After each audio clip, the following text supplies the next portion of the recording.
Hare Krishna, welcome back to another new episode of online reading retreat labs. So we are continuing with the Śrīmad Bhāgavatam. In the last session, we have covered first canto, first chapter, first verse. That is SB 1.1.1.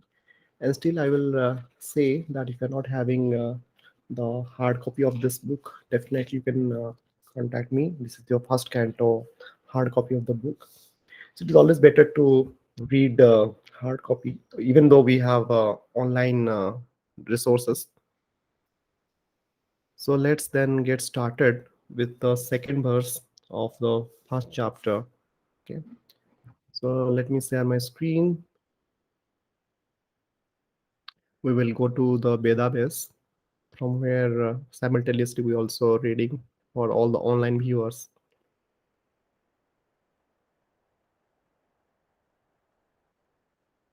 So this is your database, Canto 1, Creation, Chapter 1, and verse number 2, SB 1.1.2.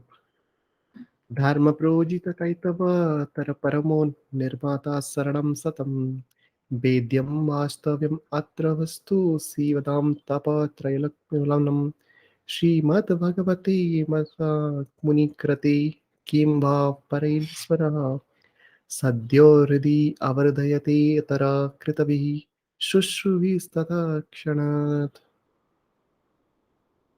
Synonyms: Dharmaha, religiously; Projita, completely rejected; Kaitavaha, covered by fruitive intention; Atra, herein; Paramaha, the highest; Nirmastaranam, of the 100% pure in heart; Satam, devotees; Vedyam, understandable; Vastavam, factual; Atra, herein; Vastu, substance; Sivadam, well-being; Tapatraya, threefold miseries; Anmulanam, causing uprooting of; Shrimat, beautiful; Bhagavati, the Bhagavad Purana; Mahamuni, the great sage; Vyasadeva, Krite, having compiled; Kim, what is; Va, the need; Paraihi, others; Ishvaraha, the Supreme Lord; Sadhya, at once; Hridi, within the heart; Avaruddhyate, becomes compact; Atra, herein; Kritavihi, by the pious man; Susruvihi, by culture; Tatskana, without delay. Translation in purport by Srila Prabhupada Ki Jai. Translation: completely rejecting all religious activities which are materially motivated, this Bhagavad Purana propounds the highest truth which is understandable by those devotees who are fully pure in heart. The highest truth is reality distinguished from illusion for the welfare of all. Such truth uproots the threefold miseries. This beautiful Bhagavatam, compiled by the great sage Vyasadeva in his maturity, is sufficient in itself for God realization. What is the need for any other scripture? As soon as one attentively and submissively hears the message of the Bhagavatam, by this culture of knowledge, the Supreme Lord is established within his heart. Purport: religion includes four primary subjects, namely the pious activities, economic development, satisfaction of the senses, and finally liberation from material bondage. Irreligious life is a barbarous condition. Indeed, human life begins when religion begins. Eating, sleeping, fearing, and mating are the four principles of animal life. These are common both to animals and human beings, but religion is the extra function of the human being. Without religion, human life is no better than the animal life. Therefore, in human societies, there is some form of religion which aims at self realization and which makes reference to man's eternal relationship with God. In the lower stages of human civilization, there is always competition to lord it over the material nature, or, in other words, there is continuous rivalry to satisfy the senses. Driven by such consciousness, man turns to religion. He thus performs pious activities or religious functions in order to gain something material. But if such material gains are obtainable in other ways, then so called religion is neglected. This is the situation in modern civilization. Man is thriving economically, so at present he is not very interested in religion. Churches, mosques, temples are now practically vacant. Men are more interested in factories, shops, and cinemas than in religious places which were erected by their forefathers. This practically proves that religion is performed for some economic gains. Economic gains are needed for sense gratification. Often, when one is baffled in the pursuit of sense gratification, he takes to salvation and tries to become one with the Supreme Law. Consequently, all the states are simply different types of sense gratification. In the Vedas, the above mentioned four activities are prescribed in the regulative way so that there will not be any undue competition for sense gratification. But Srimad Bhagavatam is transcendental to all these sense gratificatory activities. It is purely transcendental literature which can be understood only by the pure devotees of the Lord who are transcendental to competitive sense gratification. In the material world, there is keen competition between animal and animal, man and man, community and community, nation and nation. But the devotees of the Lord rise above the competitions that do not compete with the materialist because they are on the path back to Godhead, where life is eternal and blissful. Such transcendentalists are non envious and pure in heart. In the material world, everyone is envious of everyone else, and therefore there is a competition. But the transcendental devotees of the Lord are not only free from material envy, but are well wishers to everyone, and they strive to establish a competition-less society with God in the center. The contemporary socialist conception of a competition-less society is artificial because in the socialist state there is a competition for the post of dictator from the point of view of the Vedas or from the point of view of common human activities, since gratification is the basis of material life. There are three paths mentioned in the Vedas. One involves creative activities to bring promotion to better planets. Another involves worshipping different demigods for promotion to the planets of the demigods. And another involves realizing the absolute truth and his impersonal feature and becoming one with him. The impersonal aspect of the absolute truth is not the highest. Above the impersonal feature is the Paramatma feature, and above this is the personal feature of the absolute truth, or Bhagavan. Srimad Bhagavatam gives information about the absolute truth in his personal feature. It is higher than impersonalist literatures and higher than the Jnanakanda division of the Vedas.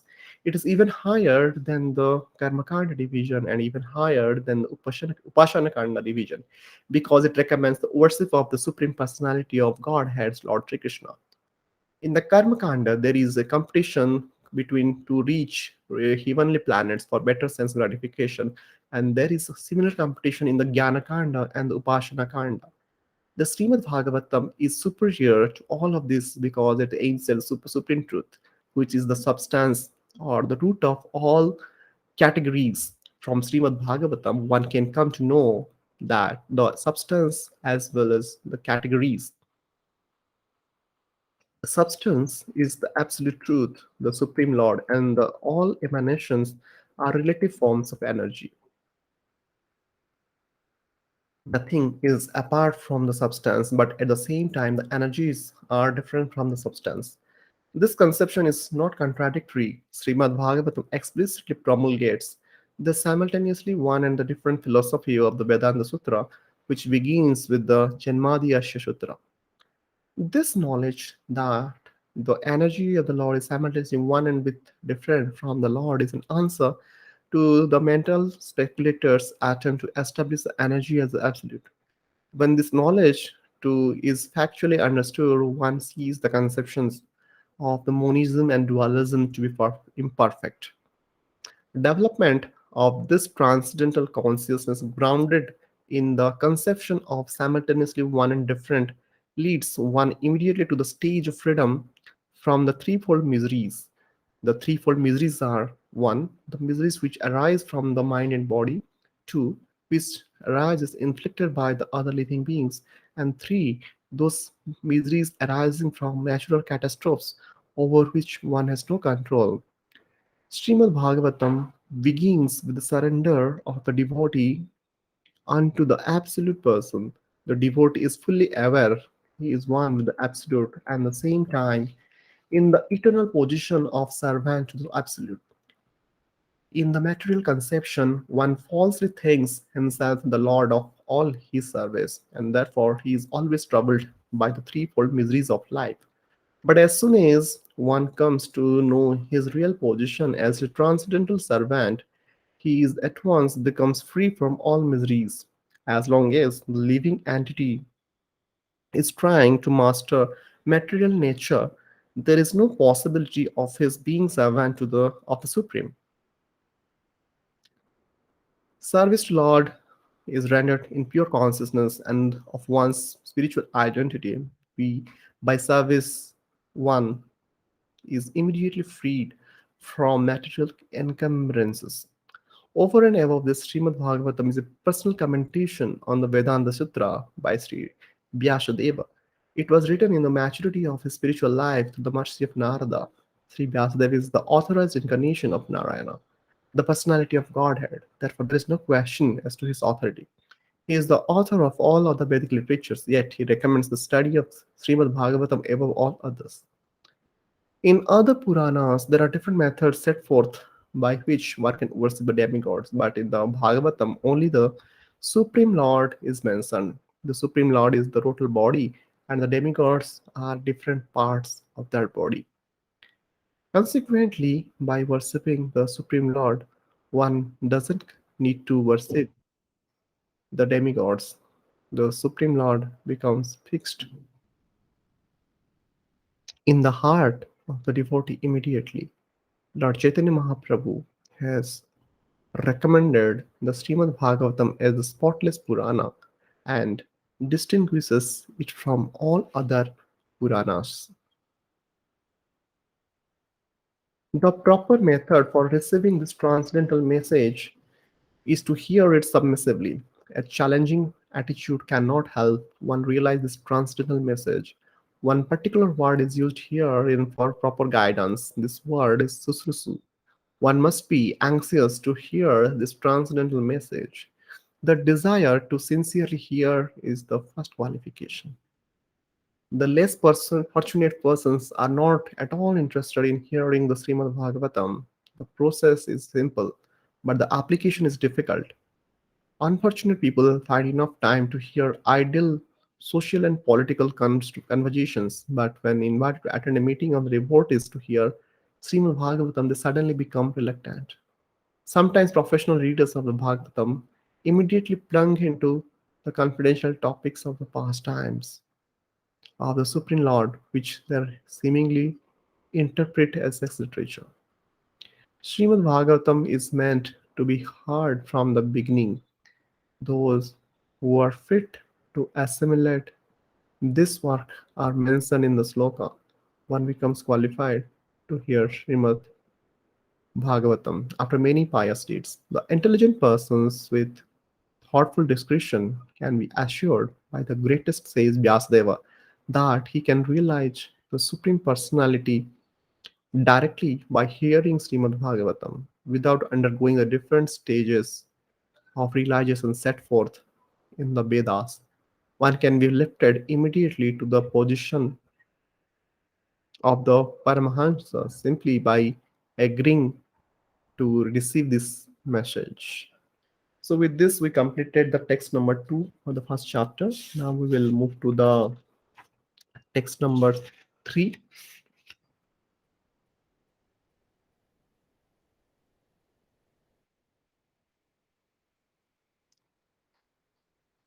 SB 1.1.3. निगमकल्पतरोर्गलितं फलं सुखमुखाद् अमृताद्रवसंयुतं पिबता भागवतं रसम् आल्यं मुहुरहो रसिका भुवि भावुकः. Synonyms: Nigama, the Vedic literature; Kalpataruho, the desire tree; Galitam, fully matured; Phalam, fruit; Sukha, Srila Chukadeva Goswami, the original speaker of the Srimad Bhagavatam; Mukhat, from the lips of; Amrita, nectar; Draba, semi-solid and soft and therefore easily swallowable; Samyuktam, perfect in all respects; Pibata, do relish it; Bhagavatam, the book dealing in the science of material; eternal relation with the Lord; Rasham, juice, that which is releasable; Alayam, until liberation, in a liberated condition; or muhuhu, always, aho, oh, rasikaha, those who are in full knowledge of mellows, bhurbi, on the earth, bhabukaha, expert and thoughtful. Translation: O expert and thoughtful man, release Śrīmad Bhāgavatam, the mature fruit of the desire tree of Vedic literatures, is emanated from the lips of Sri Sukadeva Goswami. Therefore, this fruit has become even more tasteful, although its nectarian juice was already releasable for all, including liberated souls. Purport: in the two previous slokas, it has been definitely proved that the Srimad Bhagavatam is the sublime literature which surpasses all scriptures due to its transcendental qualities. It is transcendental to all mundane activities and mundane knowledge. In the sloka, it is stated that Srimad Bhagavatam is the not only superior literature but is the ripened fruit of all Vedic literature. In other words, it is the cream of all Vedic knowledge. Considering all this, patient and submissive hearing is definitely essential. With great respect and attention, one should receive the message and lessons imparted by the Srimad Bhagavatam. The Vedas are compared to the desire tree because they contain all things knowable by men. They deal with mundane necessities as well as spiritual realization. The Vedas contain regulative principles of knowledge, covering social, political, religious, economic, military, medicinal, chemical, physical, and metaphysical subject matter, and all that may be necessary to keep the body and soul together. Above and beyond all this are specific directions for spiritual realization. Regulative knowledge involves a gradual raising of the living entity to the spiritual platform, and the highest spiritual realization is knowledge that the personality of Godhead is the reservoir of all spiritual tastes or rasas.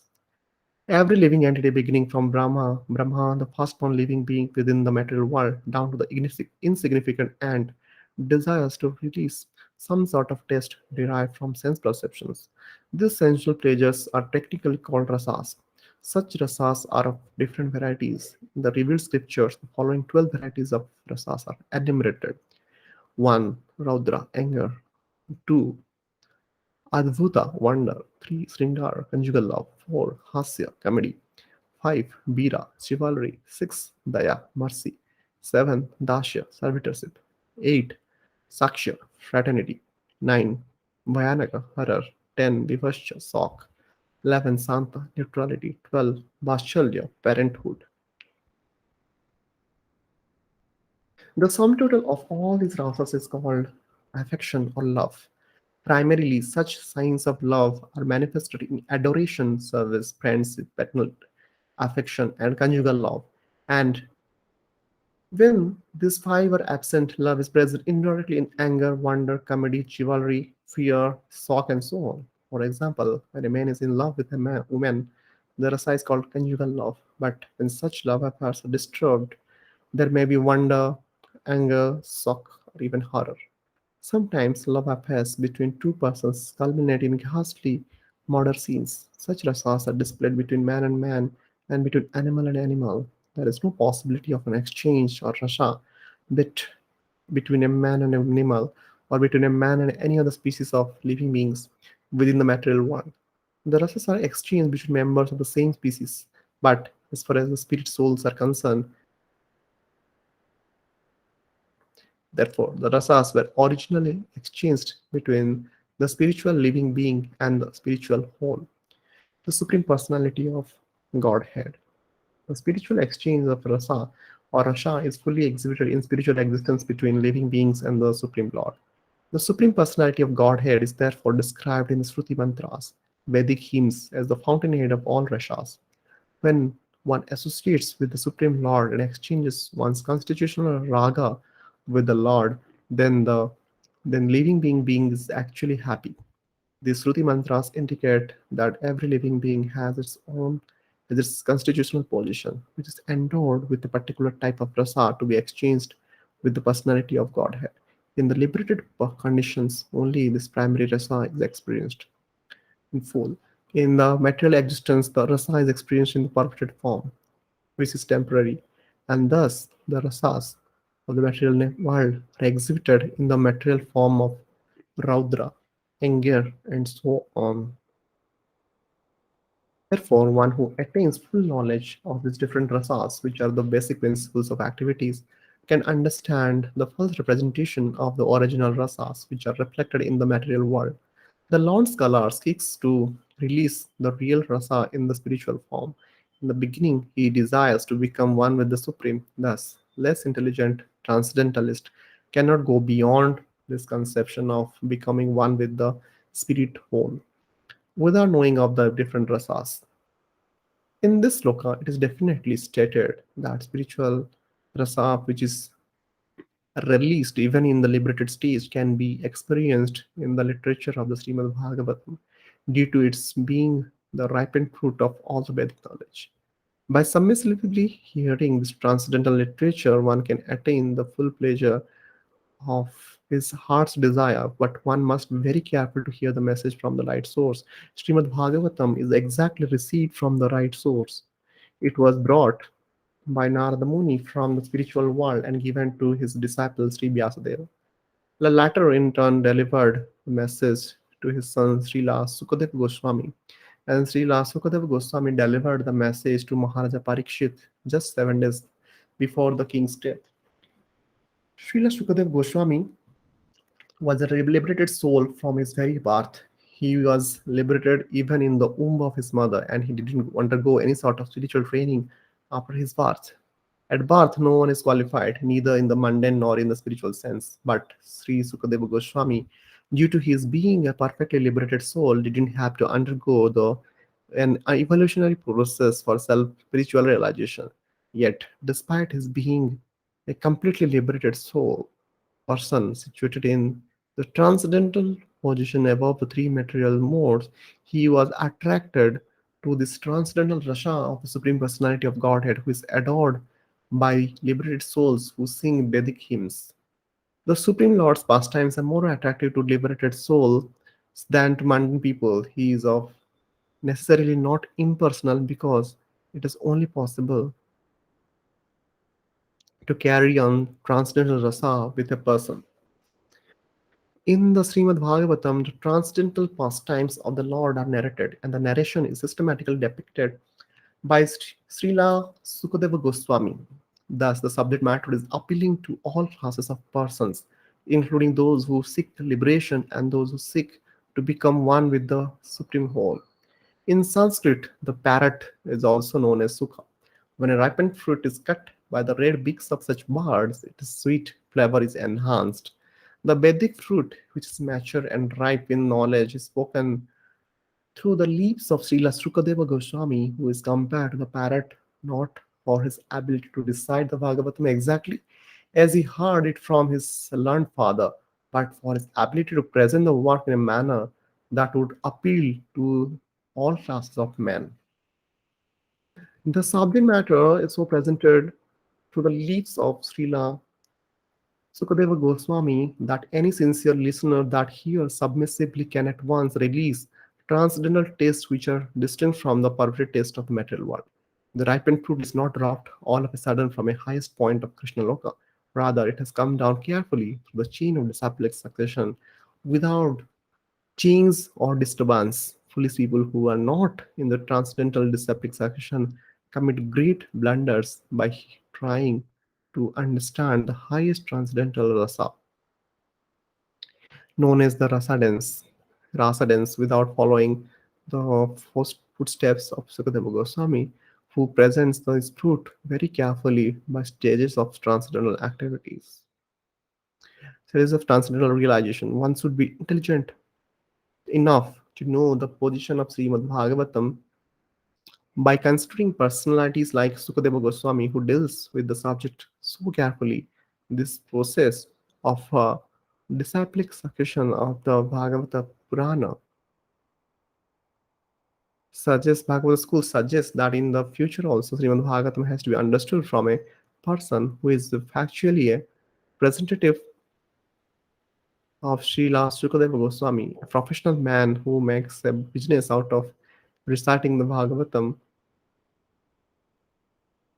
illegally is certainly not a representative of Sukadeva Goswami.